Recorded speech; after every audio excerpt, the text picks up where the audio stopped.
जय भोलेनाथ। जय माता पार्वती जी। मित्रों, अगर आपकी कोई मन्नत पूरी नहीं हो रही हो या फिर तमाम प्रयासों के बावजूद भी आपको करियर में सफलता नहीं मिल रही हो या व्यक्तिगत जीवन में परेशानी चल रही हो, जीवन में कोई भी दिक्कत हो, तो परेशान होने के बजाय आप सावन सोमवार का व्रत करके यहाँ बताई गई व्रत कथा का पाठ करें। मान्यता है कि सावन सोमवार के दिन अगर व्रत रखकर इस कथा का पाठ किया जाए तो जातक की मनचाही इच्छा पूरी हो जाती है। सावन सोमवार व्रत की पावन कथा कुछ इस प्रकार है। एक साहूकार था जो भगवान शिव का अनन्य भक्त था। उसके पास धन दान किसी भी चीज की कोई कमी नहीं थी, लेकिन उसकी कोई संतान नहीं थी और वह इसी कामना को लेकर रोज शिव जी के मंदिर जाकर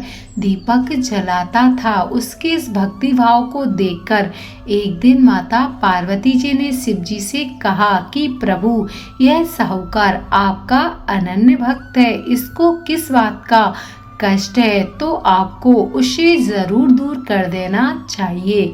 शिव जी बोले कि हे पार्वती, इस साहूकार के पास पुत्र नहीं है, यह इसी से दुखी रहता है। पार्वती जी कहती हैं कि हे ईश्वर, कृपा करके इसे पुत्र का वरदान दे दीजिए।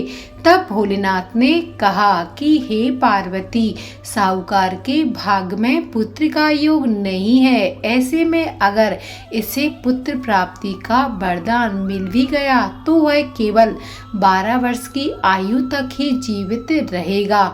यह सुनने के बाद भी माता पार्वती जी ने कहा कि हे प्रभु, आपको इस साहूकार को पुत्र का वरदान देना ही होगा, अन्यथा भक्त क्यों आपकी सेवा पूजा अर्चना करेंगे। माता के बार बार कहने से भोलेनाथ ने साहूकार को पुत्र का वरदान दे दिया, लेकिन यह भी कहा कि वह केवल 12 वर्ष तक ही जीवित रहेगा।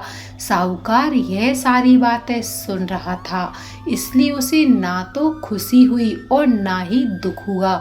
वह पहले की तरह भोलेनाथ की पूजा अर्चना करता रहा।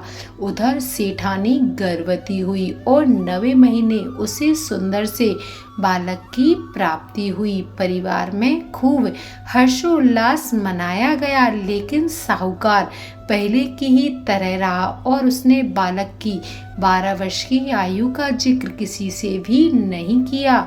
जब बालक 11 वर्ष की आयु हो गई तो एक दिन साहूकार की पत्नी ने कहा कि हमें बालक का विवाह कर देना चाहिए। तो साहूकार ने कहा कि अभी हम बालक को पढ़ने के लिए काशी भेजेंगे, उसके बाद उसका विवाह करेंगे। इसके बाद उसने बालक के मामा जी को बुलाया और कहा कि इसे काशी पढ़ने के लिए ले जाओ और रास्ते में जिस भी स्थान पर रुको वहाँ यज्ञ करना और ब्राह्मणों को भोजन कराते हुए आगे बढ़ना। बालक के मामा ने कहा, जीजा जी, आप जैसा कहेंगे हम वैसा ही करते हुए आगे बढ़ेंगे।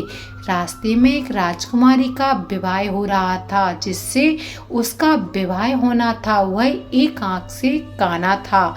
तो दूल्हे के पिता ने जब अति सुंदर साहूकार के बेटे को देखा तो उसके मन में आया कि क्यों ना इसे ही घोड़ी पर बिठाकर शादी के सारे कार्य संपन्न करा लिए जाएं।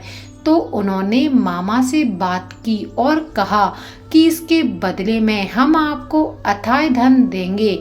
तो मामा राजी हो गए। साहूकार के बेटे को दूल्हे की जगह बिठा दिया गया और जब विवाह कार्य संपन्न हो गया तो बालक ने जाने से पहले उस राजकुमारी की चुनरी के पल्ले पर लिख दिया कि तुम्हारा विवाह तो मेरे साथ हुआ है, लेकिन तुम्हें जिस राजकुमार के साथ भेजेंगे वह तो एक आंख वाला है।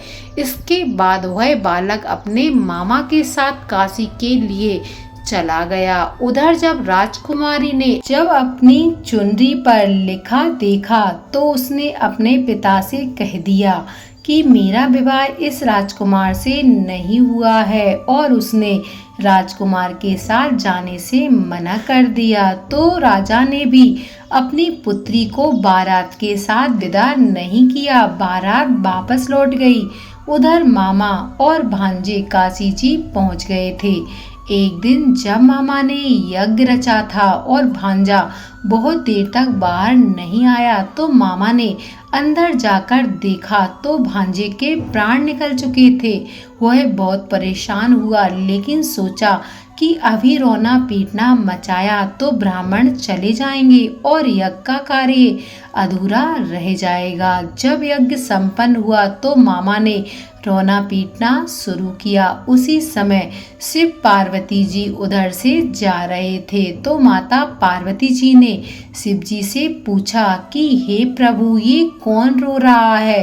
तभी पार्वती जी को पता चलता है कि यह तो भोलेनाथ के आशीर्वाद से जन्मा वही साहूकार का पुत्र है।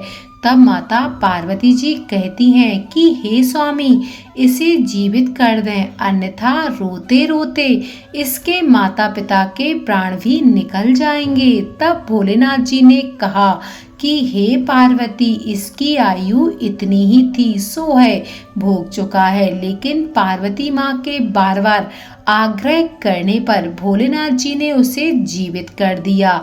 लड़का ओम नमः शिवाय करते हुए जी उठा और मामा भांजे दोनों ने ईश्वर को धन्यवाद दिया और अपनी नगरी की ओर लौटने लगे। रास्ते में वही नगर पड़ा और राजकुमारी ने उसे पहचान लिया। तब राजा ने राजकुमारी को साहूकार के बेटे के साथ बहुत सारे धन दान के साथ विदा कर दिया। उधर साहूकार और उसकी पत्नी छत पर बैठे थे। उन्होंने यह प्रण कर रखा था कि यदि उनका पुत्र सकुशल ना लौटा तो वह छत से कूदकर अपने प्राण त्याग देंगे। तभी लड़के के मामा ने आकर साहूकार के बेटे और बहू के आने का समाचार सुनाया, लेकिन वे नहीं माने। तो मामा ने शपथ पूर्वक कहा। तब तो दोनों को विश्वास हो गया और दोनों ने अपने बेटे बहू का स्वागत किया। उसी रात साहूकार को स्वप्न में शिव जी ने दर्शन दिए और कहा कि तुम्हारे पूजन से मैं प्रसन्न हुआ और मैंने तुम्हारे पुत्र को जीवन दान दे दिया है। इसी प्रकार जो भी व्यक्ति इस कथा को पढ़ेगा या सुनेगा, उसके समस्त दुख दूर हो जाएंगे और मनवांचित फल की प्राप्ति होगी, उसकी सभी कामनाएं पूरी होंगी। बोलो भोलेनाथ की जय, माता पार्वती जी की जय। दोस्तों, यदि आपको यह कथा पसंद आई हो तो प्लीज वीडियो को एक लाइक जरूर करें। वीडियो के अंत तक बने रहने के लिए आप सभी का बहुत बहुत धन्यवाद।